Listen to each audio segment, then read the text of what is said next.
Well, let's not forget too that Witkoff is only the spare parts Putin crawler way down on the totem list. Putin wouldn't deal with Secretary of State Marco Rubio, who's supposedly in charge of foreign policy, because Rubio knows that Putin's a war criminal, can't be trusted. Wouldn't deal with General Kellogg.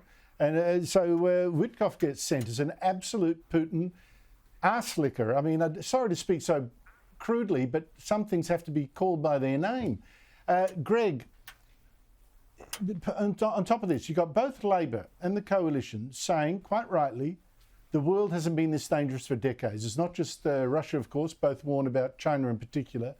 Now, if that is the case, please tell me why halfway through this campaign, neither side have said anything about what they would do to keep us safe. Well, Andrew, you know, that is a $64 million question. I don't want to be depressing to our beloved viewers and the readers of The Australian, but I had to tell you, I got a piece in tomorrow's paper pronouncing this the worst election campaign I've ever seen. So there is this relentless militarisation of China, Russia on the rampage, the world trade system collapsing, Trump casting doubt on the US alliance which has defined Australia since 1942, and our election debate features whether you can work from home for 3.5 or 4 days and whether we should punish supermarkets for making a profit and every electoral bribe you can make. I think the Albanese government absolutely deserves to be turned out. The Dutton opposition does not deserve to be elected. And I don't know why Dutton has Andrew Hastie in hiding.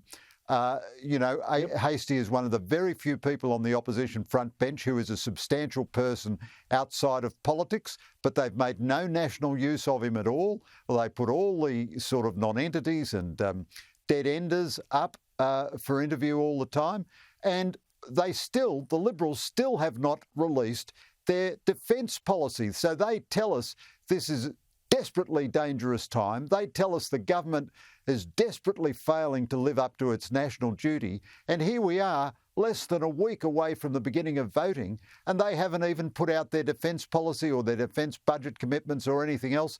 They're not asking for the government to be held account. Their wretched little focus groups are telling them that all they should do is offer money to voters. How about they thought voters had an IQ above room temperature once and actually said two things to them. I'm going to bribe you electorally and also I'm going to defend you. How about they tried that? I said, and I think you agreed, or you've said it yourself, I said weeks ago that this election should be keeping Australians safe at home and safe in the world. And I thought the Liberals were acting that way, but they haven't mentioned the second half yet. And I've got a depressing thought for you about why Andrew Hastie is being kept in mothballs: identity politics. He said he didn't want women in combat roles, and he knows, as a soldier, SAS. And he would, by raising all this, to defend the Chinese-Australian vote, which was twice as high against the coalition last election, and they don't want to defend that. And I think that's all it really comes down to. It's so sad. Greg? Yep, go ahead. Andrew, can I add one thing there? He said he didn't want women in close infantry combat roles. It's okay for them to fly fighter aeroplanes and all that. And the other point I'd make is he was in mothballs long before that came out publicly. There you go. Well, I don't get it either. Unbelievable. Greg Sheridan, thank you so much for your time.